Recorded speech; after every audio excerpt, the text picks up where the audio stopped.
Ďakujem veľmi pekne za privítanie. V zásade s mojím kolegom vám dnes predstavíme problematiku, ktorá je na Slovensku alebo v rámci archeológie pomerne nová. Je to problematika archeológie popravísk a teda aj náš výskum aj v spolupráci s našim interdisciplinárnym tímom. Archeológia vo všeobecnosti je to veda, ktorá skúma minulosť človeka na základe hmotných pozostatkov. My neskúmame alebo nehľadáme iba poklady, ako to vidíme vo filmoch, ale ide o systematický výskum, ktorý nám vie viac povedať o minulosti, ktorý nám vie povedať, ako ľudia v minulosti žili, ako fungovala spoločnosť, aké mala hodnoty. Archeológia 21. storočia je už silne interdisciplinárna a spolupracuje s viacerými vednými odbormi a jej cieľom je vlastne istým spôsobom zistiť komplexnosť minulosti človeka. Problematika archeológie popravísk. Mohli by sme si položiť otázku, prečo práve popraviská? Práve tieto miesta boli v minulosti svedkom určitých tragických udalostí. V súčasnosti ale na základe teda nášho výskumu vieme zistiť alebo vie nám povedať, ako ľudia v minulosti vnímali spravodlivosť, vnímali hriech, zločin, ako spoločnosť pristupovala práve k takýmto ľuďom, ktorí spočinuli na okraji spoločnosti. Tieto informácie získavame nielen na základe archeologických nálezov, ale už ako som spomenula predtým, spolupracujeme aj s ďalšími odborníkmi, a to historikmi, odborníkmi na právo, antropológmi, geológmi, etnológmi, aby sme dosiahli komplexnosť práve, dá sa povedať, takéhoto pohľadu na vývoj spravodlivosti. Dostávame sa do témy, čo je vlastne popravisko. Tak veľmi jednoducho z takého všeobecného prehľadu vlastne spoločnosti si spoločnosť predstavuje, že popravisko rovná sa šibenica. Šibenica, klasická šibenica v tvare obráteného písmena L. Tak to ale nebolo. Istým spôsobom tá typológia alebo tá škála šibeníc je pomerne široká a vieme ju v súčasnosti vlastne typologizovať na základe najmä obrazových a ikonografických prameňov, čiže obrazov, vedút, miest, ale už aj na základe archeologických výskumov. Vlastne materiál, z ktorých boli šibenice budované, bolo najmä drevo, kameň, tehla, malta. Išlo o drevené alebo murované konštrukcie. Objekty mohli byť dvojstĺpové, trojstĺpové, viacstĺpové. Z architektonického hľadiska dokonalejšie sú šibenice studničného typu. Práve takúto šibenicu vidíme aj na tom obrázku dole, vidíme tu celý areál. Ako som spomenula, popravisko nebola len šibenica, ale bol to areál, na ktorom sa mohli objavovať aj ďalšie objekty na výkon spravodlivosti v danej dobe. Boli to stínadlá a boli to kolesá na lámanie, ktoré vlastne slúžili na výkon spravodlivosti. Čiže na tom spodnom obrázku vidíme práve šibenicu studničného typu. Bola to murovaná konštrukcia kruhového alebo polygonálneho pôdorysu. Vidíme, že mala vchod, čiže vstupovalo sa do nej jedným vchodom. Na vlastne korune toho múriva boli osadené kamenné stĺpy, ktoré boli prepojené drevenými brvnami, na ktoré sa vešalo. Tela odsúdených sa následne koncentrovali v centrálnej časti toho objektu alebo po okolí. Telá na šibeniciach sa nechávali visieť. Nechávali sa vysieť ešte na väčšiu dehonestáciu práve toho popraveného alebo toho jedinca, ktorý skončil na šibenici, ale aj ešte pre väčšiu potupu aj teda jeho rodiny, ale samozrejme aj na výstrahu. Šibenice neboli iba miesta smrti, popraviska neboli iba miesta smrti, ale šibenice a popraviska mali demonštrovať aj spravodlivosť, poriadok, zákon vlastne na tých miestach alebo na tých lokalitách, kde boli vystavané. Neboli vystavané všade, nemohli byť vystavané pri každom meste alebo pri každej obci, ale na to, aby vlastne dané mesto mohlo vykonávať trest smrti, či už obesením alebo sťatím, museli mať určité privilégia.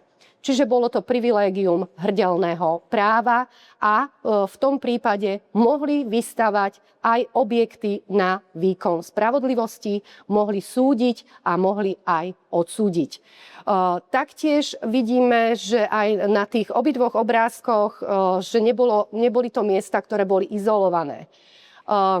Jednak to boli miesta, na ktorých sa vykonávala smrť, ale na druhej strane boli to aj miesta, ktoré boli súčasťou verejného rituálu a divák zohrával kľúčovú úlohu pri týchto popravách. Šibenice a popraviská boli budované vždy na viditeľných miestach. To malo taktiež jednak rovinu praktickú, čiže došlo k výkonu spravodlivosti, ale malo to aj teda úlohu symbolickú, aby dávali najavo to, že dané mesto má hrdelné právo, že v danom meste musí byť dodržiavaný poriadok. Tieto objekty boli teda na vyvýšených miestach, za sídlami, teda neboli priamo v centre mestách vystavané, a to samozrejme aj z hygienických dôvodov. A ďalším takým indikátorom boli to hlavné cesty, ktoré vstupovali do mesta, aby boli viditeľné. Čiže tá vizuálna sila týchto objektov bola veľmi dôležitá. Ako lokalitu vôbec nájdeme? Ja som v úvode spomenula, že ide o novú tému, ktorá sa rieši v rámci archeológie, čiže samotná teda špecializácia archeológie popravísk, a to od roku 2022. Od roku 2022 katedra archeológie vedie výskumný tím systematického archeologického výskumu šibenice v Holíči. Ide o prvý systematický výskum takéhoto typu lokality na Slovensku. Doteraz táto problematika na Slovensku nebola riešená. Samozrejme v okolitých krajinách Nemecko, Poľsko, Rakúsko, Švajčiarsko má veľmi dobré výsledky. V Nemecku sa v tejto problematike venujú už 30 rokov. Čiže dá sa povedať, že na Slovensku náš tím je takým pilotným tímom vo výskume tejto problematiky. Čiže veľmi stručne, čiže akú metodiku alebo ako pristupujeme, ako vyhľadávame tieto lokality. Na úvod je to kabinetný výskum, čiže pracujeme najmä s mapami, starými mapami. Ide o mapy vlastne prvého, druhého a tretieho vojenského mapovania, ktoré začali vznikať ku koncu 18. storočia. A práve na takých mapách vlastne vtedajší kartografovia zaznamenávali aj tieto objekty, buď malou ikonografickou značkou v tvare šibeničky, alebo to boli miestne názvy. Označené boli miestnymi názvami ako Galgenberg, Šibenica, Šibeničný vrch, Akástoheď a teda ďalšími takýmito synonymami. Čiže my vyhľadávame takéto lokality na starých mapách, následne ich porovnávame so súčasnými mapami. A to aj preto, že tieto názvy sú niekedy zachované dodnes. Čiže tou tradíciou a tou pamäťou sa prenášali aj do dnešných súčasných máp, prípadne ostali len v povedomí teda nejakej tej miestnej tradície, ako napríklad v Holíči, kde vedieme archeologický výskum, tak tam vlastne obyvateľstvo označuje miesto, kde sa šibenica nachádzala, že je to šibenica a chodia sa tam pravidelne, alebo chodili sa tam pravidelne v zime sánkovať, pretože to bolo jediné vyvýšené miesto vlastne v rámci Holíča. Túto lokalitu vidíme na tom spodnom obrázku dole, čiže bolo to vyvýšené miesto, veľmi dobrá strategická poloha, veľmi dobrá viditeľnosť, čiže aby ten objekt bol vidieť vlastne do širokého okolia. Následne vlastne prechádzame do terénu. Nejde na začiatku iba hneď o archeologický výskum, ale o terénnu prospekciu, kde robíme obhliadku terénu. Hľadáme, či sa nezachovali nejaké stopy, konštrukcie, murovanej konštrukcie na povrchu, prípadne či sa tam nezachovali nejaké kostrové zvyšky. Následne využívame aj moderné technológie, ako je letecké snímkovanie, čiže lidar, ďalej geofyzikálne meranie, kde vidíme štruktúry, ktoré sa nachádzajú, alebo nejaké anomálie, ktoré sa nachádzajú pod zemou, dronové snímkovanie. Na základe vlastne týchto výsledkov následne pristupujeme k samotnému archeologickému deštruktívnemu výskumu. Ako som spomenula, náš výskum alebo náš tím, ktorý vedieme s mojím kolegom, je naozaj interdisciplinárny. Už práca samotného archeológa pri archeologickom výskume nestačí. Na to, aby sme dosiahli vlastne tú komplexnosť, aby sme dosiahli interpretovať,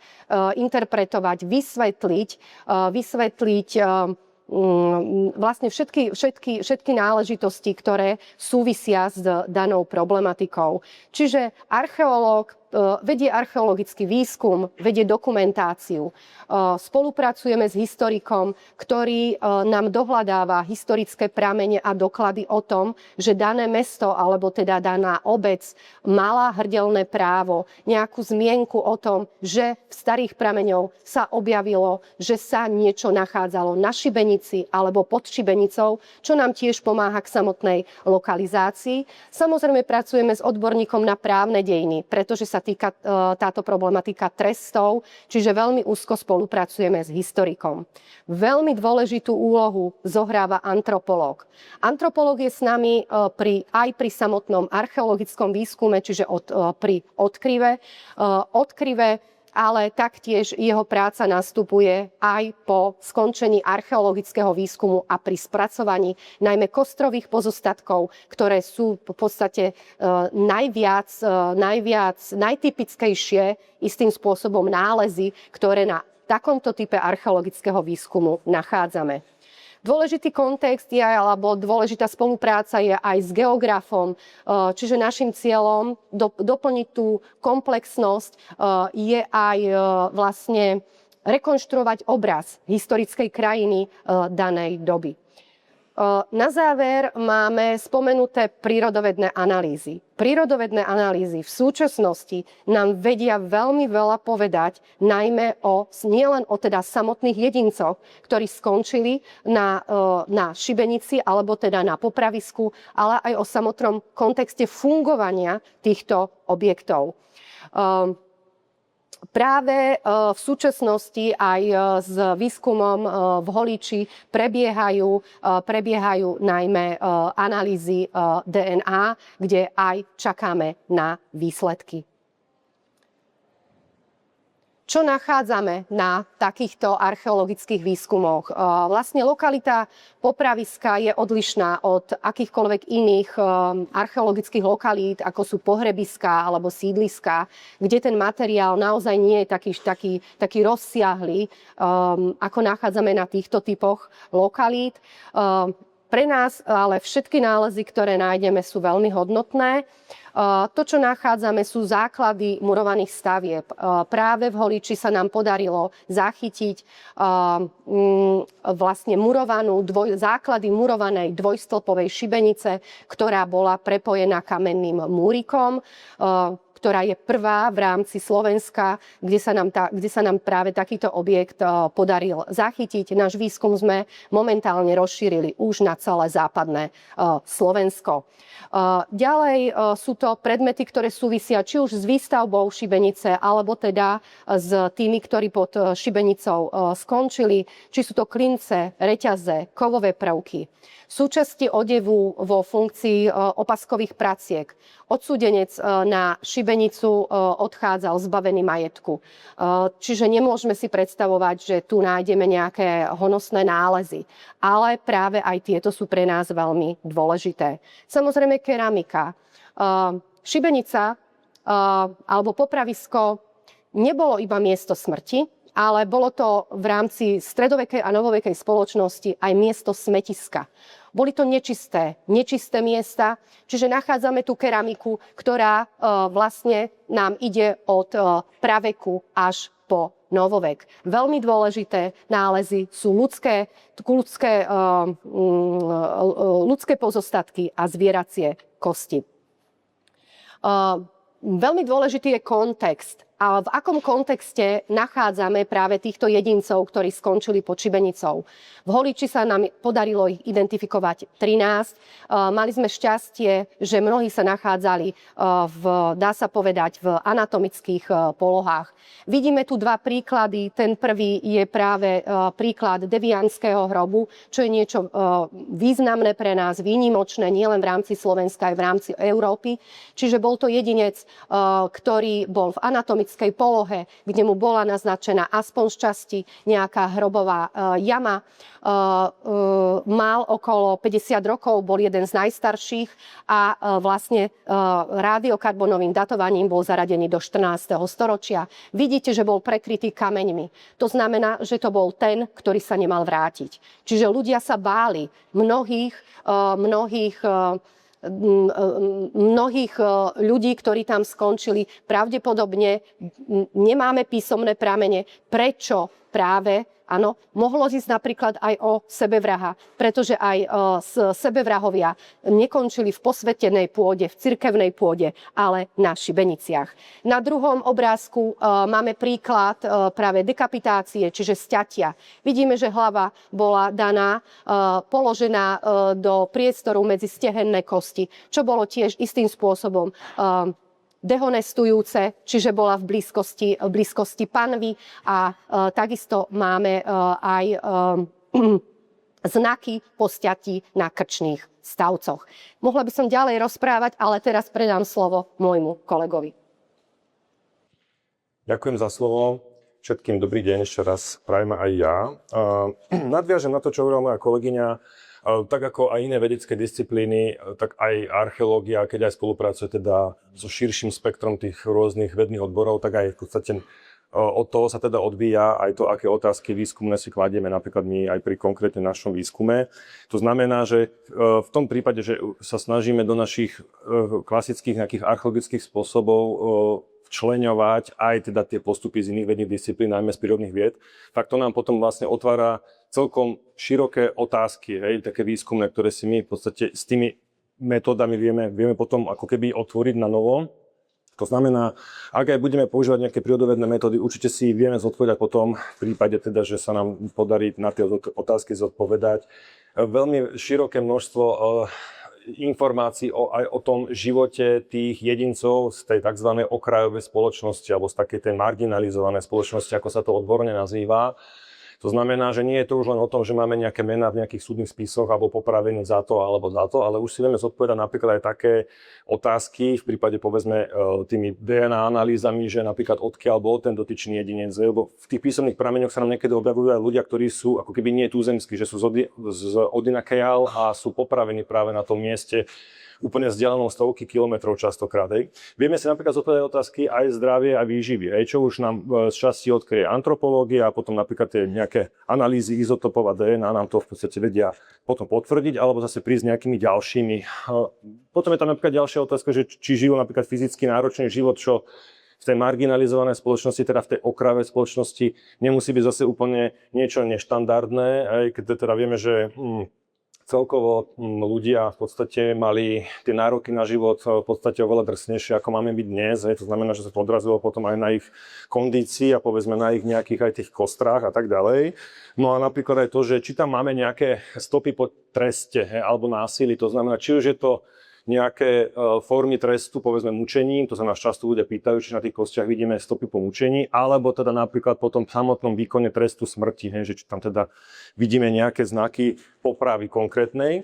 No a samozrejme, ako sa aj s celom zaobchádzalo po smrti, tam už vám kolegyňa tak načrtla, že sa pýtame aj také otázky, že ako skončil, prečo skončil na šibenici, prečo je pod kameňmi, prečo má hlavu medzi nohami alebo hlavu niekde pri tele a podobne, že to nám potom v podstate vie otvoriť zase ďalšie veci, ktorými to prepájame.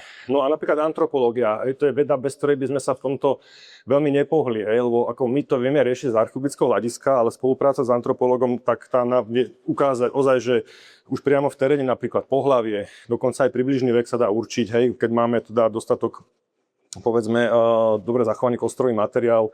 Tá telesná stavba je tam tiež častokrát dôležitá, povedzme, vieme zistiť, či ten dotyčný jazdil na koni, hej, alebo či bol taký, povedzme, robustnejší, alebo subtilnejší, to znamená nejaký kus chlapa, alebo naopak je nejaký telesne možno, že trošku menej alebo jednoduchšie stavaný. Opäť prekonané zranenia, choroby tam častokrát vidíme na kostiach. Máte tam napríklad ukážky zlomeniny, čo je ten obrázok dolu, alebo artrózy, to je ten vpravo hore, alebo rôzne sečné zranenia zhojené. Chrúb je veľmi dobrým tiež vypovedacím zdrojom informácií o živote toho človeka. Samozrejme sú tam aj tie stopy násilia, ako napríklad vidíme na tejto konkrétne lebke, kde má teda vyslovene odťatú časť sánky. Hej. To znamená, že aj ten stavec bol narušený, že meč pri tom sťatí mu prenikol teda až do tej tvárovej časti, že ten úder bol až natoľko silný, teda, že mu odťalo aj časť tváre. Hej. Takže to sú ozaj že signifikantné znaky, alebo také jasné znaky aj pre nás, aj pre antropológa, že tam máme dochovaný teda trest smrti sťatím. Hej. A takýchto jedincov máme tam samozrejme viacej. Príkladom môže byť napríklad tento tiež jedinec alebo človek, muž, cca okolo 40, tiež vidíte na stavci jasné sečné zranenia, tam tá modrá a tá červená nám ukazujú dokonca, že aj na dvakrát tá hlava bola ako keby odťatá, že prvý úder neprešiel hlavou, musel opakovať druhý úder a ešte k tomu mal odťatú aj pravú ruku. Hej, to je tam vidieť na tej hornej časti, hornom obrázku, že niekde za zápestí mu bola v podstate pred smrťou odťatá ruka, čo my zase vieme nájsť podobné prípady popravy aj z písomných prameňov, takže je to ozaj veľmi zaujímavé, lebo je to taký netypický trest smrti. Toto je tiež jeden prípad z Holíča.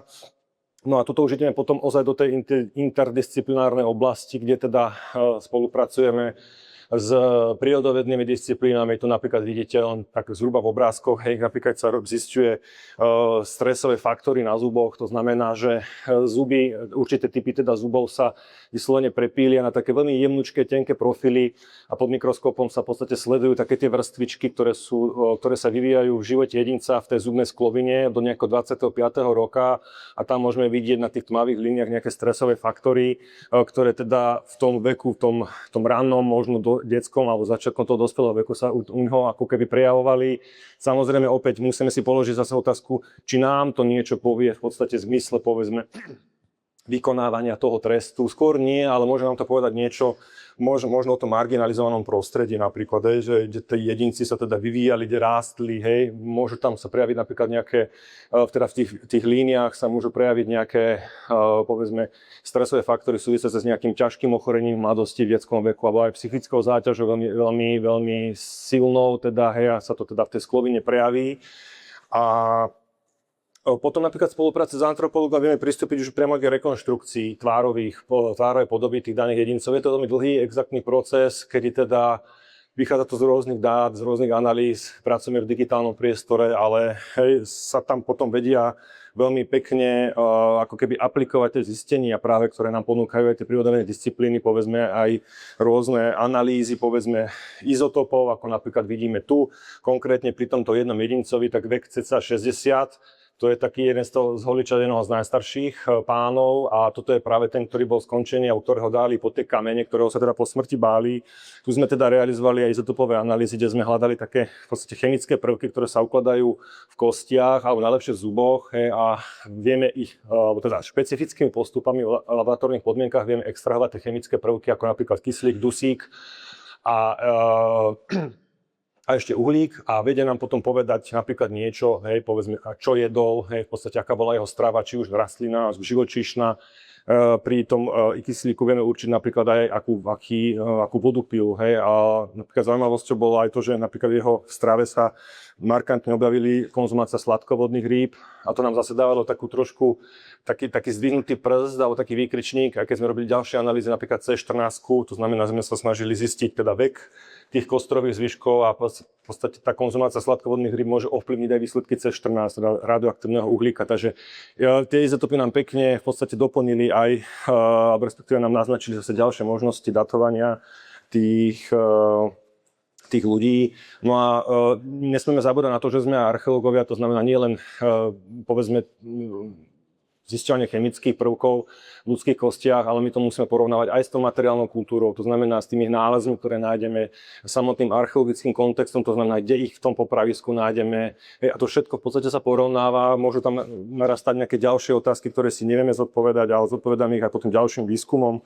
No a čo sa týka DNA analýz, tu môžem povedať, že sme takí pilotní v tejto problémke, ktorú riešime, lebo ako kolegyňa spomínala, tá archeológia popravísk, ktorá je súčasťou právnej archeológie, ktorá sa rieši medzinárodne už niekoľko desaťročí, u nás je to novinka od 22., tak v podstate sme aj tak pátrali a zistili sme teda, že aj napriek tomu teda, že sa archeológia popravísk už rieši dlhodobo, ešte zatiaľ sa nikto, čo sme teda sme si pozerali nejaké štúdie, ešte zatiaľ sa nikto nepodujal v podstate robiť analýzy DNA na popravených ľuďoch zo šibeníc, takže v tomto sme v podstate ozaj tiež taký trošku noví, takže aj tie otázky vedecké si tak kladieme ako na takom neprebádanom poli, lebo sa nevieme inšpirovať niečím iným, ale v podstate vieme si tie otázky dať, vieme, čo tie DNA analýzy nám môžu priniesť.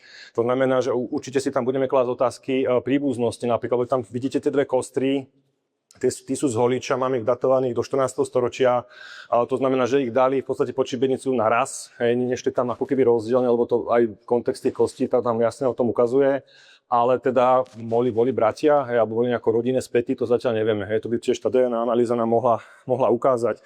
Môžeme to porovnať potom s nejakými ďalšími populačnými vzťahmi, povedzme ozaj v tom prostredí, keďže vieme z písomných prameňov, že aj ľudia v minulosti boli poprepájani, neboli nejako izolovaní v nejakých svojich mestečkách, dedinkách, ale bol tam v podstate čulý ruch obchodom, ale aj tou kriminalitou tam bol čulý ruch v podstate, lebo v písomných prameňoch vieme, že nejakého človeka z Bratislavy potrestali, popravili niekde v Švajčiarsku a podobne, takže tie kontakty tam fakt boli široko európske, môže nám niečo aj toto priniesť.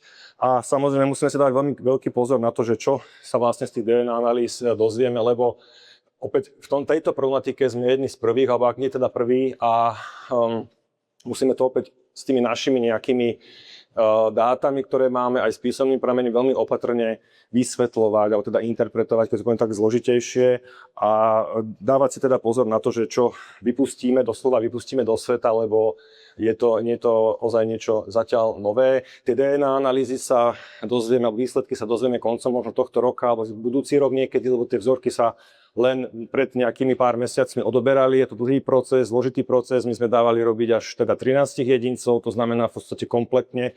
Sme odobrali vzorky zo všetkých identifikovaných mužov, ktorí sme našli v Holiči a uvidíme, čo nám teda prinesú. Momentálne kopeme, alebo teda chystáme sa kopať aj ďalšiu šibenicu, takže tam tiež myslím si, že budú nejaké prostriedky na robenie DNA analýz, to zase vieme porovnať, lebo tá šibenica je blízko tej Holickej, opäť sme v nejakom menšom mikroregióne, takže tam môžu byť zaujímavé výsledky. Nevieme sami, čo nás čaká, ale teda dúfam, že sa niečo zaujímavé dozvieme a v podstate, ako hovorila aj kolegyňa, že treba si uvedomiť, že je toto nejaká časť teda toho historického bádania, lebo sa nás ľudia častokrát pýtajú, že prečo akorát takúto tému a je to také drsné, je to také nechutné a neviem čo, ale v podstate na tú históriu musíme pozerať nie čierno-bielo a aj tie možno kruté a častokrát drsné veci si treba pripomínať, aby sme sa nejakým spôsobom z toho samozrejme poučili a hlbšie pochopili ten život minulosti, lebo aj skrz tieto myslím si, že aj duchovne zaujímavé veci, lebo okolo tohto sa celkom viaže zaujímavá aj duchovná kultúra, nám to môže ozaj poodkryť veľmi veľa opäť zaujímavých nejakých indícií k tomu, ako teda tí ľudia v minulosti žili. No a nás strašne teší ako archeológov, že pracujeme nielen v tých našich archeologických kruhoch, ale proste prenikáme do tej interdisciplinárnej spolupráce s prírodnými vedami. Vieme sa veľmi veľa naučiť aj my a zase tí ľudia z tých prírodných ved sa od nás vedia zase veľa naučiť, takže je to o to lepšie, že sa